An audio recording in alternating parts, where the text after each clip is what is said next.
let us try understanding an entire FPGA design flow. This will be a very first question that you'll be filling out in an interview, right? So we'll understand each and every step in a detail, and later on we'll try to summarize it. Okay. So some files that have been already added into a project is the source file. Okay. Then we also have a test bench file which has been added and a constraint file. Okay. So this is just to save our time, and will not be spending whole lot of time on discussion because we have another section to discuss on this topic. Okay. So very first thing is you have a design specification. Okay. And you choose one of the design entry method. So here I have chosen Verilog code as a design entry method.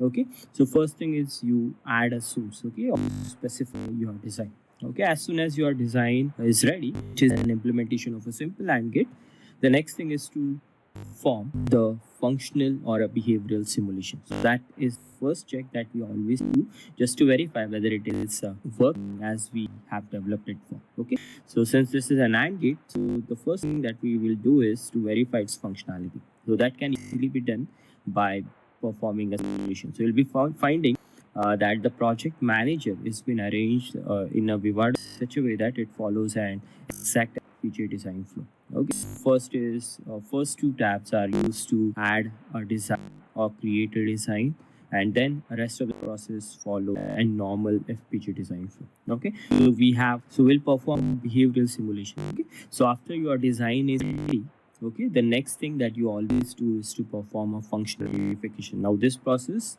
will help us verify whether the logic that we have developed or an RTL that we have developed is working as expected. Okay, so you can go to a waveform, you can fit to a window, and then here you can observe that when A and B both are 1, we get C as 1, and in rest of the cases we are getting C as 1. Okay, and that is expected when we are working with an AND gate. And here you can also observe a value. So when both are 1, we are getting C as 1, and in rest of the cases we are getting C as 0. Okay, so immediately after you complete your design, you perform a functional verification or a behavioral simulation. Okay, as soon as this thing is ready, okay, then we proceed for a synthesis. Now what synthesis does it basically convert your HDL code into a netlist. Okay, so that consists of basically primitives that are supported by the families. Okay, so our entire HDL code will be converted into the set block which are available in a specific FPGA family. The next thing is you perform synthesis. Now, one thing that you will notice is synthesis can also be a user control. So if you just go to a screen and if you observe a synthesis, you have various options. So for example, if you really want to save a power, you have a provision whereby you can use a gated clock conversion and can save a good amount of power. In fact, you can also choose what kind of an encoding to be used for an FSM, and this basically modify our designs. For example, we have written certain code, okay, that is this one, and then we are specifying certain directives to be applied for a synthesis. Okay, so that basically modifies our design. So after you perform a synthesis, you will basically get a netlist, okay, which consists of all the data related to primitives and their respective connections. Okay, so once our synthesis is complete, okay, you can actually open a synthesized design. That is the first thing that we always do to observe the converted schematic. Okay, so in an RTL analysis, you will be finding one schematic exists, which basically give a typical representation of our circuit. But other than that, if you just explore the schematic that you get in a synthesis, you'll be finding a component which belongs to an FPGA primitive. So for example, here you have an LUT2, which is a fundamental building block of an FPGA. Okay.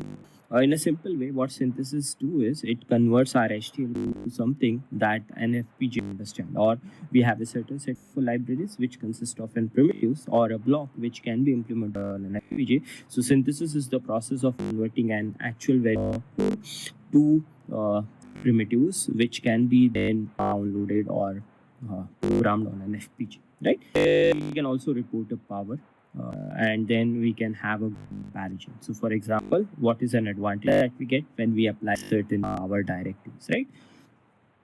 So once you have your synthesis complete, then you go and add a constraint file. In fact, you can actually add a constraint before performing a synthesis itself, what we did so far. But after this step, you get a view. So for example, you have package and device view, and you can perform an IO planning. Okay, so you'll be finding your all the ports exist in a device, and then you can do your IO plan. Okay, so once your IO planning is done, the next step is, now remember that we have a Verilog code where you have behavioral simulation, right?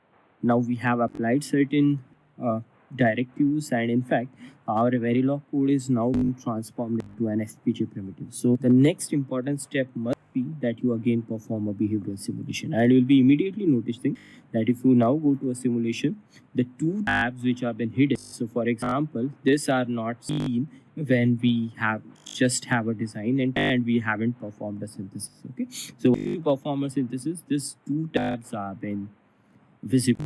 Okay, so immediately after a synthesis, you know that you need to perform functional simulation to see where you still get the correct functionality, and then you can also see a timing simulation. But this is performing a timing simulation doesn't matter much, since once you have an implementation, then only timing plays a crucial role. Okay, but the functional simulation do play a role. Okay, so it is mandatory that you perform a functional simulation once your synthesis is ready, right? After this process, now remember, we completed a simulation, we completed a synthesis, right? The next process is to have an implementation. Now implementation consists of three processes. Okay, in fact, you cannot see it over here. So first one is translate, then we have a map, and then please send out. So translate, what it does is, now synthesis have certain file which have been created. Okay, and then we have a constraint file that is user defined. Now translate basically convert all the synthesis file and the constraint file into one big file, which can finally be mapped into an FPGA. Okay, and then the mapping happens. So depending on the constraint that user specified, a specific block has been chosen. So if just remember, if we just open a synthesis design, I'll just show you something. Okay, so if you go to a page, you'll be finding we have a various bank, right? So this is one of the bank, this is other bank, this is other bank, this is other bank. So our entire FPGA is divided into blocks, right? Or in a banks, we can consider. Okay, so depending on the constraint that you have specified, and according to a compiler, a specific bank has been chosen, and then the logic has been placed in that specific area. Okay, and finally the routing between them, so that we get a correct functionality happens in a place and route. Okay, so these are the three processes that take place when you perform an implementation. Okay, so now we'll go ahead and we'll perform an implementation. So as soon as you have your implementation successfully complete, what we need to do is, after an implementation, we know that our logic has been placed into a certain log on an FPGA. Okay, so we must now perform a static timing analysis, that is to check whether all the timing requests are performed or not. Along with this, implementation also have certain strategies. So for example, you can choose what type of design you want, whether you want a power optimized design or area optimized design or a performance optimized design, so on and so forth. So if you just go to a setting, and if you go to an implementation, we do have type of strategies that are available by default. Okay, so user can choose any of the strategies just to have a performance or just to meet application requirement, right? Now this also suggests that now in the first case, when we are performing a behavioral simulation, we are performing a simulation on a Verilog code. When we perform synthesis, our code has been transformed into a primitives, right? And now that primitives are been fixed on an FPGA, right? So they now have certain route path which not be necessarily available in the synthesis. Okay, you'll be finding in all the three cases we have a different kind of circuit, even though the functionality remains same what we have designed the code for, but in all the three cases, circuit or the final output product remains different. And for that reason, we'll be noticing once you perform a synthesis and you go to a simulation, the two tabs which have been invisible and we have completed a synthesis are now become visible. And here we need to first perform a functional simulation just to verify whether we still get the correct functionality, and we also will be performing a timing simulation, right?